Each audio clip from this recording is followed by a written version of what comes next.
Hello friends, मैं नीता भास्कर आप सभी लोगों का अपने यूट्यूब चैनल पर स्वागत करती हूं। और पॉलिटिकल साइंस में हम लोग 15 क्वेश्चन कंप्लीट करेंगे और आशा करती हूँ वीडियो आपको जरूर पसंद आएगी। अच्छे क्वेश्चन हैं सभी एग्जाम के लिए आने वाले यूजी नेट टीजीटी पीईटी आदि के लिए। और वीडियो पसंद आए तो लाइक शेयर कमेंट कर लीजिएगा और चैनल पे अगर नए हैं तो जरूर सब्सक्राइब कर लीजिएगा। और जिससे कि आने वाली वीडियो की नोटिफिकेशन आपको मिलती रहे। और इसके साथ साथ लेक्चर वीडियो की भी आप डीपली नॉलेज के लिए जरूर वीडियो देखें, आपको प्ले लिस्ट में मिल जाएंगी सब पॉलिटिकल थिंकर्स आदि की वीडियो। ठीक है, और इसी नेट पे जो पढ़ा रही हूँ वो भी। चलिए फर्स्ट क्वेश्चन पे चलते हैं। फर्स्ट क्वेश्चन है, निम्नलिखित में से किस विचारक के बारे में यह कहा जा सकता है कि उसने आधुनिक लोक कल्याणकारी राज्य के सिद्धांत का कार्य प्रशस्त किया? Spencer, TH Green, Bentham Dicey. और राइट ऑप्शन हो जाएगा ऑप्शन बी, टीएच ग्रीन। तो टीएच ग्रीन ने रूसो तथा कांट और हीगल जैसे आदर्शवादी विचारकों की शिक्षाओं का अनुसरण किया और उदारवाद की परंपरा को लोक कल्याणकारी राज्य की दिशा में आगे भी बढ़ाया। सेकंड है, राज्य की उत्पत्ति तथा प्रकृति की विवेचना में किसने सामाजिक संविदा की अवधारणा का प्रयोग नहीं किया है? ग्रेसियस ने, हॉब्स ने, कांट ने, बेंथम ने। राइट ऑप्शन डी हो जाएगा जेरेमी बेंथम। बेंथम सामाजिक समझौते के सिद्धांत की आलोचना दो तर्कों के आधार पर करता है। ठीक है, प्रथम इसका तर्क है कि इसका कोई प्रमाण नहीं है कि समझौता वास्तव में हुआ है। ठीक है, ये बेंथम कहता है। और दूसरी बात यह है कि द्वितीय बात यह है कि यदि वह मान भी लिया जाए कि समझौता हुआ है तो समझौते के सिद्धांत द्वारा आज्ञा पालन के कर्तव्य की कोई निश्चित व्याख्या नहीं की जा सकती। व्यक्ति राज्य की आज्ञा का पालन इसलिए नहीं करता है कि उसके पूर्वजों ने कोई समझौता किया था, वरन वह इसलिए भी करता है कि ऐसा करना उसके लिए लाभदायक होता है और हितकर होता है। तो ये बेंथम कहता है कि राज्य की उत्पत्ति तथा प्रकृति की विवेचना में किसने सामाजिक संविदा के अवधारणा का प्रयोग नहीं किया? राइट ऑप्शन हो जाएगा ऑप्शन डी। थर्ड क्वेश्चन है, किस प्रथम आधुनिक विचारक राजनीतिक विचारक ने विश्व का ध्यान पुलिस राज्य धारणा से कल्याणकारी राज्य की विचारधारा की ओर आकर्षित किया? बेंथम ने, मार्क्स ने, मिल ने, लास्की ने। और राइट ऑप्शन हो जाएगा जॉन स्टुअर्ट मिल। ठीक है, फुल नाम है इनका जॉन स्टुअर्ट मिल। और ऐसा पहला प्रमुख उदारवादी विचारक था जिसने शुरू में अहस्तक्षेप की नीति और व्यक्तिवाद को अपनाया था। ठीक है, अहस्तक्षेप यानी हस्तक्षेप नहीं करना, राज्य को ज्यादा चाहिए और व्यक्ति के कार्यों में। तो हस्तक्षेप और व्यक्तिवाद की इसने नीति को अपनाया था। ठीक है, और उसके बाद परंतु सामाजिक, आर्थिक और यथार्थ पर विस्तृत विचार करने के बाद उसे सकारात्मक उदारवाद का समर्थन किया, पॉजिटिव उदारवाद। और मिल ने राजनीतिक क्षेत्र में संवैधानिक और प्रतिनिधि शासन को उचित ठहराया था, लेकिन आर्थिक क्षेत्र में उसने कल्याणकारी राज्य के विचार को बढ़ावा दिया। और मिल ने अपनी प्रसिद्ध कृति प्रिंसिपल ऑफ पॉलिटिकल इकोनॉमी, ठीक है, कौन सी पुस्तक थी इसकी? प्रिंसिपल, ठीक है, प्रिंसिपल ऑफ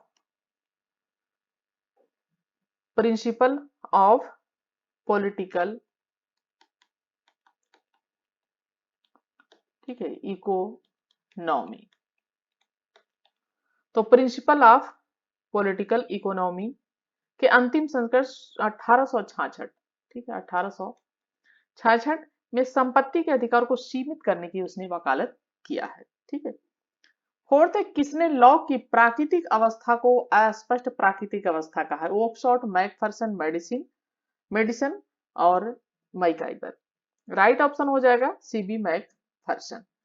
तो सीबी मैकफरसन ने लॉ के चिंतन के विरोधाभास की व्याख्या देते हुए लिखता है कि लॉ और यह मानकर चलता है कि संपत्ति वान और संपत्ति विहीन, यानी संपत्ति जिसके पास हो भी संपत्ति वान और जो संपत्ति विहीन है वो भी, ठीक है, जो संपत्ति विहीन है वो भी वर्ग समान रूप से विवेक हल नहीं होते हैं। और जब इस वर्ग विभेद को मनुष्य की प्रकृति के साथ जोड़ा जाता है तो इसका परिणाम ऐसी प्राकृतिक दशा के रूप में सामने आता है जो सर्वथा क्या होती है? असुरक्षित होती है। ठीक है, तो किसने लॉ की प्राकृतिक अवस्था अस्पष्ट और प्राकृतिक अवस्था कहा है? ठीक है, अस्पष्ट प्राकृतिक अवस्था का हो जाएगा सीबी मैकफरसन। नेक्स्ट है, वह व्यक्ति जिसने सर्वप्रथम भूमि के एक टुकड़े पर अधिकार करके यह कहा कि यह मेरा है, वही नागरिक समाज का वास्तविक संस्थापक है, यह किसने कहा? अरस्तू, रूसो, लास्की। और राइट ऑप्शन हो जाएगा ऑप्शन बी, रूसो। रूसो ने कहा कि वह व्यक्ति जिसने सर्वप्रथम भूमि के टुकड़े को कहा कि यह मेरा है, वही नागरिक समाज का वास्तविक वही संस्थापक था। ठीक है, ये कहता है कौन? कहता है रूसो। इंपॉर्टेंट क्वेश्चन है, ये पूछा जाता है। लॉग की प्राकृतिक अवस्था, 6 क्वेश्चन है। राजनीतिक तो है परंतु पूर्व सामाजिक नहीं, क्योंकि समाज अनादिकाल से अस्तित्व में है, समान राज्य का पुनर्गामी है और इस अवस्था में रहने वाले लोगों का समष्टिगत सामाजिक जीवन के रूप में एक समाज है। और डी है उपरोक्त में से कोई नहीं। राइट ऑप्शन हो जाएगा ऑप्शन सी। इस अवस्था में रहने वाले लोगों का समष्टिगत सामाजिक जीवन के रूप में एक समाज है।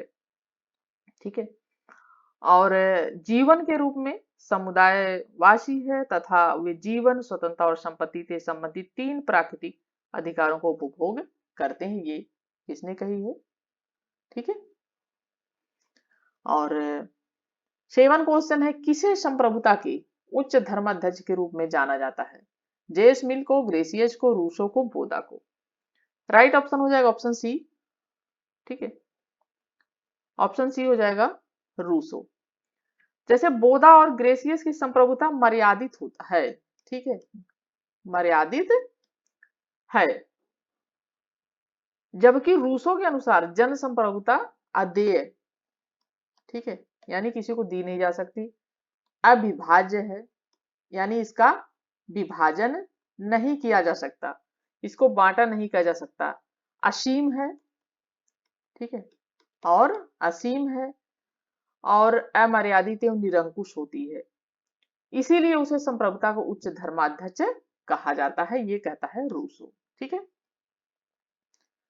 नेक्स्ट है, मानव समाज राज्य के माध्यम से संपत्ति व्यक्तियों का बालू का ढेर नहीं, संबंधित व्यक्तियों का बालू का ढेर नहीं, बल्कि समूहों का ऊर्ध्वगामी गामी पद सोपान है। यह किसने कहा है? फिगिस ने, मैकाइवर ने, लास्की ने। क्या बात है कि मानव जो समाज है वो राज्य के माध्यम से संबंधित व्यक्तियों का एक बालू का ढेर नहीं हो सकता, बल्कि क्या है? समूहों का ऊर्ध्वगामी पद सोपान है। और ये कहा है जो है फिगिस ने। ठीक है, इनका पूरा नाम है जेन फिगिस। ठीक है, जे एन फिगिस। तो जे एन फिगिस ने कहा है कि चर्च के सामूहिक व्यक्तित्व का अस्तित्व राज्य की कृपा के कारण नहीं है, क्योंकि चर्च के पास व्यक्ति की तरह आत्मविश्वास, आत्म विकास की शक्तियां हैं। राज्य को उस पदार्थ को स्वीकार करना चाहिए। उन्होंने कहा कि मानव समाज व्यक्तियों का ढेर नहीं हो सकता, कि मानव जो समाज है एक ढेर है, ठीक है, जो केवल राज्य के माध्यम से एक दूसरे से जुड़ा है, बल्कि वह समूहों की सोपानिक व्यवस्था है। ठीक है, ये कहता है कौन? जेन फिगिस। 9 क्वेश्चन है, निम्नलिखित में से कौन राज्य की बहुलवादी अवधारणा नहीं? देखिए बहुत अच्छे क्वेश्चन है, और आप देख रहे होंगे तो आपको लग रहा होगा कितने बढ़िया क्वेश्चन है, जो कि टीजीटी, पीजीटी, सीनेट सभी के लिए इंपॉर्टेंट है। और वीडियो पसंद आए तो प्लीज लाइक और कमेंट जरूर किया करिए। और निम्नलिखित में से कौन राज्य की बहुलवादी अवधारणा नहीं है? ए ऑप्शन है राज्य विधि संस्था है, बी ऑप्शन है राजनीतिक कार्यों की रचना करता है, सी है एकत्व परक संप्रभुता की अवधारणा है, डी है राज्य विधि व्यक्ति तथा अधिकारों की रक्षा के लिए अस्तित्व में है। ठीक है, और 9 जो क्वेश्चन है इसका राइट ऑप्शन हो जाएगा ऑप्शन सी, एकत्व परक संप्रभुता की अवधारणा। देखिए संप्रभुता के एकलवादी विचारधारा के विपरीत बहुलवाद की विचारधारा होती है, और एकलवादी संप्रभुता की प्रतिक्रिया स्वरूप बहुलवाद जो है अस्तित्व में आया है। ठीक है, बहुलवाद अस्तित्व में आया प्रतिक्रिया स्वरूप एकलवादी के उसमें, और बहुलवाद ने संप्रभुता के वास्तविक प्रकृति की नई व्याख्या की है। तो राइट ऑप्शन है एकत्वपरक संप्रभुता की अवधारणा है। नेक्स्ट है, निम्नलिखित में से कौन सा संप्रभुता के बहुलवादी सिद्धांत का समर्थक नहीं है? Gierke, W Maitland, Harold Laski, Lord Price. Right option हो जाएगा ऑप्शन डी, लॉर्ड ब्राइस। तो लॉर्ड ब्राइस संप्रभुता के एकलवादी सिद्धांत के ये क्या हैं? समर्थक हैं। ठीक है, और ऑटो गियर के एफडब्ल्यू मैटलैंड, हेराल्ड लास्की संप्रभुता के बहुलवादी सिद्धांत के समर्थक हैं। ठीक है, लॉर्ड ब्राइस जो है वो क्या है? एकलवादी। ठीक है, एकलवादी संप्रभुता के समर्थक हैं, और ये जो है ये तीनों ये बहुलवादी। ठीक है, ये भी ध्यान रखें, नोट कर लें, ये बहुलवादी जो है संप्रभुता के ये सिद्धांत के समर्थक हैं। ठीक है, तो राइट ऑप्शन ऑप्शन डी हो जाएगा, लॉर्ड ब्राइस। निम्नलिखित में से कौन सा अधिकारों का पुराना सिद्धांत है? सबसे अधिकारों का आर्थिक सिद्धांत, अधिकारों का आदर्शवादी सिद्धांत, अधिकारों को वैधानिक सिद्धांत या अधिकारों का प्राकृतिक अधिकारों का सिद्धांत। और 11 क्वेश्चन और राइट ऑप्शन हो जाएगा ऑप्शन डी, प्राकृतिक अधिकारों का सिद्धांत सबसे पुराना है, अधिक प्राचीन है। इसका प्रचलन यूनानियों के समय से है। किसके समय से है? यूनानियों के समय से है इसका प्रचलन। और इस सिद्धांत के अनुसार मानवीय अधिकार पूर्णतः प्राकृतिक है, नेचुरल है। ठीक है। और क्या है? और जो है ये प्राकृतिक है, नेचुरल है और जन्म सिद्ध है, यानी जन्म सिद्ध है। ठीक है। राइट ऑप्शन ऑप्शन डी हो जाएगा। 12 क्वेश्चन है, निम्नलिखित में से कौन आत्मरक्षा को व्यक्ति का मूल अधिकार मानता है? Marx, Rousseau, Locke, Hobbes. Right option हो जाएगा ऑप्शन डी, हॉब्स।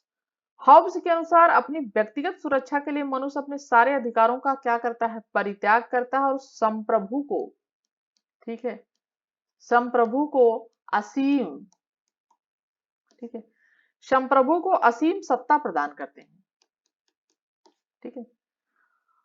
और यदि संप्रभु व्यक्तियों की को सुरक्षा प्रदान करने में असमर्थ होता है तो हॉब्स के अनुसार व्यक्तियों को उस संप्रभु के विरुद्ध क्रांति का अधिकार होगा। ये इंपॉर्टेंट चीज कही इसने कि अगर, ठीक है, अगर संप्रभु जो है और वो अगर व्यक्तियों के अधिकार जो है, व्यक्तियों का अधिकार जो है, अगर उनको अधिकार प्रदान करने में, उनको सुरक्षा प्रदान करने में अगर असमर्थ होता है, ठीक है, तो व्यक्तियों को उनको क्रांति का अधिकार है, ये कहता है हॉब्स।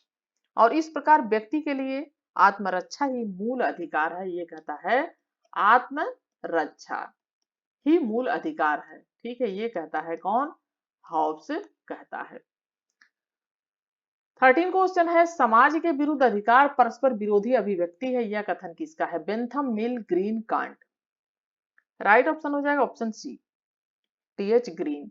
तो ग्रीन के अनुसार भी अधिकारों को सामाजिक स्वीकृति मिलना आवश्यक है और अधिकारों का औचित्य सामाजिक कल्याण में निहित है और समाज के विरुद्ध व्यक्तिगत अधिकार निहित है। ग्रीन ने अधिकारों के सिद्धांत की व्यवस्था में नैतिकता पर बल अधिक दिया है। ठीक है, नैतिकता पर इसने बल दिया है। 14 क्वेश्चन है, निम्नलिखित में से कौन सा एक कथन अधिकारों के बारे में सही नहीं? वह मात्र व्यक्तित्व को समृद्ध बनाते हैं, वह सामाजिक एकता को बढ़ावा देते हैं, वे सामाजिक प्रगति को बढ़ाते हैं, वे समाज से स्वतंत्र है। राइट ऑप्शन हो जाएगा ऑप्शन इसका डी, वे समाज से स्वतंत्र है। देखिए, अधिकार का सर्वप्रथम लक्षण है कि अधिकार का अस्तित्व समाज में ही संभव है।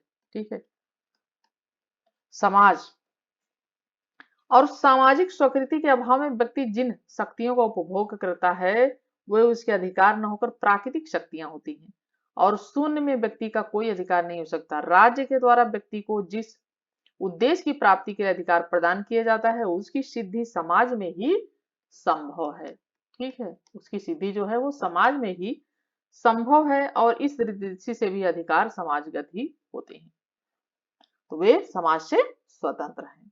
जो कहा है कि सही नहीं है। ठीक है, ये भी ध्यान रखना आपको कि ये सही नहीं है क्योंकि समाज में ही ये चीजें संभव होती हैं। नेक्स्ट है, अधिकार वह मांग है जिसे समाज स्वीकार करता है और राज्य लागू करता है, यह किसने कहा है? 15 क्वेश्चन, लास्ट क्वेश्चन है। लास्की ने, लॉक ने, बोसाके ने, ग्रीन ने। और राइट ऑप्शन हो जाएगा बोसाके, ऑप्शन सी। तो बोसाके के अनुसार अधिकार वह मांग है जिसे समाज क्या करता है? स्वीकार करता है और राज्य क्या करता है? उसे लागू करता है। ठीक है, और ग्रीन के अधिकारों को स्वतंत्रता के साथ जोड़ा और उसके अनुसार अधिकार वे स्वतंत्रताएं होती हैं जो आवश्यक हैं, जबकि लास्की अधिकार को जीवन की वे परिस्थितियां मानता है जिनके बिना मनुष्य का अपना पूर्ण विकास नहीं हो सकता। ठीक है, तो ये है सारी चीजें। और 15 क्वेश्चन कंप्लीट कर दिया मैंने आज तो जल्दी ही 15 मिनट में ही। और आशा करती हूँ वीडियो आपको पसंद आई होगी। लाइक शेयर कमेंट जरूर करिएगा, चैनल पे नए हो तो सब्सक्राइब कर लीजिएगा। नेक्स्ट वीडियो मिलती हूँ आप सभी से। Thank you for watching video.